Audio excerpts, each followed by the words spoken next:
Well, folks, today I'll be reviewing The Executioner, which sounds really scary, and some of the testing can be considered graphic, so YouTube won't approve of that, but fortunately there are some advertisers who are not as easily offended and who help keep the channel afloat. So the sponsor for this video is War Robots, a tactical 6v6 multiplayer game on Android and iOS. It's got specialized robots for different playstyles and good 3D graphics on mobile. And it's got enough explosions for Michael Bay to have to change his pants. Also, you can get robot bumped by a tiger-striped mountain of steel with giant phallic guns for shoulders. The game constantly gets new updates with more content, more explosions, and robot hats. Okay, maybe not that. Anime eyes?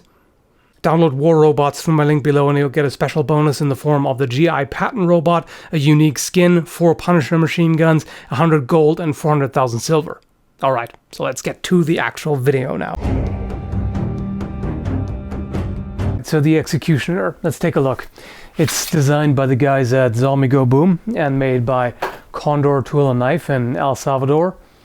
It popped up recently on Cult of Athena for $125 US, same as on their website.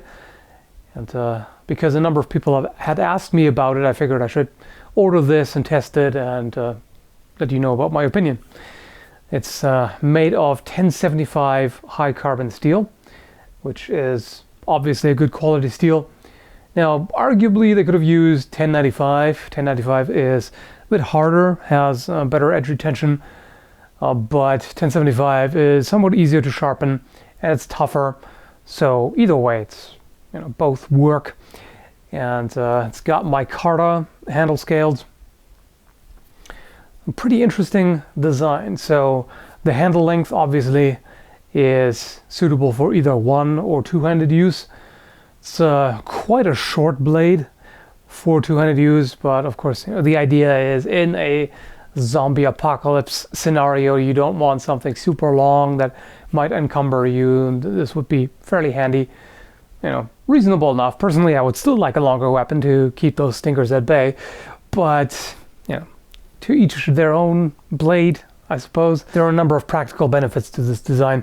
So the blade flares out here a little bit to this point, which can be used for blunt impact, and then it tapers and curves towards the point. The point is pretty narrow, so that's good for thrusting, but the rest of the blade is pretty wide for better cutting. It's also got this wide area here where there's almost a corner in the edge, not quite, still fairly round, but that concentrates a lot of the force on this small area here. And the taper overall improves the balance. The blade is pretty thin, like a machete, and arguably it is a machete. So the nice thing about this is that the blade is fairly stiff. If you try to just flex it like this, it doesn't really do much. But as you strike something, there's definitely a good amount of springiness, so it's not hard and rigid to the point where it's likely to break under stress, but the blade stiffness makes it nice and stable when cutting, and of course very effective in thrusting. And fortunately, I don't have to complain about the sharpness. The lower section I haven't really used, so that's still sharpness out of the box, and you can see that is really good. No problem here. Further up the blade, this is mainly the part that I've been cutting with. You can see this has dulled, so 1075 definitely needs to be resharpened more frequently. But yeah, the edge that it comes with is really good. Also, it's nice that's a convex edge, so you can see the primary bevel right here, that's this line, and then all the way at the end I think there is, it looks like there is a secondary bevel, but you almost can't even tell because it is convex. Like at first glance I wasn't even sure if this is all one bevel continuously. I don't think so, but either way it's very smooth, and that helps a lot with cutting. This is a very common problem that you have, especially on cheap machetes. Quite often they just take the sheet of steel and cut it out, and then all the way at the end they do this one bevel, pretty steep bevel with pronounced shoulders, and then it doesn't cut too well because it drags. This, on the other hand, nice smooth transition, and that reduces the friction quite a bit, and less resistance as it goes through the target. So yeah, it cuts really well. That's really what I'm saying here in short, as you can tell. It makes cutting really quite easy. I've tried a lot of swords and machetes and knives, etc. And sometimes the blade geometry just makes it really challenging to get a good cut because something about it is off. Be it the angle is too steep, or the bevel is too abrupt, or the blade is too thick, things like that. This, on the other hand, no problem at all. You don't need to be a remarkably skilled swordsman to cut well with it, which of course suits its theme very well. Taking a look at the handle, it's got Micarta scales. It's symmetrical, so you can flip it over and strike with the spine for blunt impact.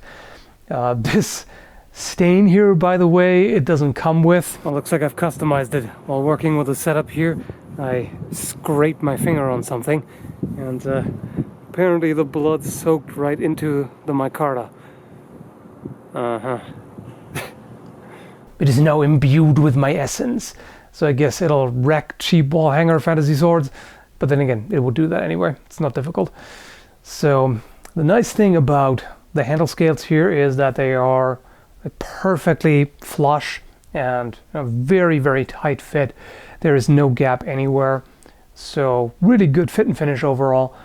There's also not really too much you can screw up here. The handle scales are riveted to the tang. It is a full tang, as you can see, and it's got 4 pins or rivets plus the hollow one for the lanyard, and this is the kind of design that is very, very unlikely to fail even under a lot of stress. It would be nice if these were removable screws, so you could make another handle if you want to customize it, or if you want to have a different material, anything like that. But it's not really necessary because this should last for a very, very long time. Not a problem, really. What about the handling? It's got a lot of heft for a machete, but overall the weight is pretty light. So even wrist-powered cuts are not a problem. It's not going to tire you out quickly. And big shoulder cuts are pretty easy too. So really no complaints here. The handle shape also is quite good. There are no hot spots or anything. Micarta is obviously a good handle material. Not slippery, not abrasive. Feels good in the hand. So yeah, plenty of good things about this. The sheath is simple but sturdy. It's got the closure here to make sure it stays in, and another one up there. So yeah, not too much to say about it, but it seems pretty decent. It does not seem like one of those super cheap thin nylon machete sheaths, so not bad. So is there anything negative here? Well, the price, perhaps. This really depends on how you look at it. Not sure how accurately I can assess that personally, because even though I paid the full price for it, to me it's a business expense. I have to constantly put quite a bit of money towards the channel, and making videos is costly, and I'm used to it. So to me, 125 doesn't seem like that big of a deal. To someone else, it may very well. And it depends on how you look at it. Do you look at it as a sword or a machete? If you think this is a machete, then 125 is rather expensive, really. There are plenty of cheap machetes. You can get good ones, or decent ones at least, for 30 or 50, something like that. So it's quite a bit more expensive. For a sword, this would be pretty cheap, really. At some point I have to make a video about this, the distinction between historical sword reproductions and machetes, because there is understandably a lot of confusion. Why is one so expensive and the other is so cheap, and both work? As I said, I'll have to make a separate video about that. But in this case, the construction and the blade shape and thickness and all that is really more on the machete side of things. This is not constructed like a sword. It doesn't have to fulfill the role of a sword. This is not going to be a weapon to be used against another sword. So really more of a machete. And in that case, yeah, it's a little pricey, I have to say. So this is the one drawback.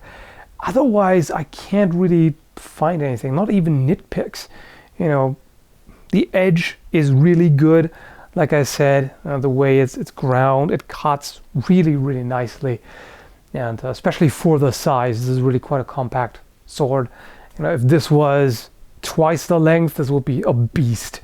It already is. It already, chops and cuts and slices quite well. So I'd say it's mainly a fun backyard cutter, but it could also be used as a machete, to clear underbrush and, bushcraft, things like that. Although I can't really see many people going out camping with something like this. Well, maybe, I don't know. And the Condor, as said, generally seems to make pretty good quality. It's also quite sturdy. I tried hacking into a motorcycle helmet to see whether it would get damaged, and nothing. The edge is still perfectly fine, nothing bent or chipped or anything like that. So from my perspective, the price doesn't seem unreasonable. It could be lower, but you're definitely getting a lot of quality for it. And that's pretty much all I have to say about it. So hope you found the review helpful.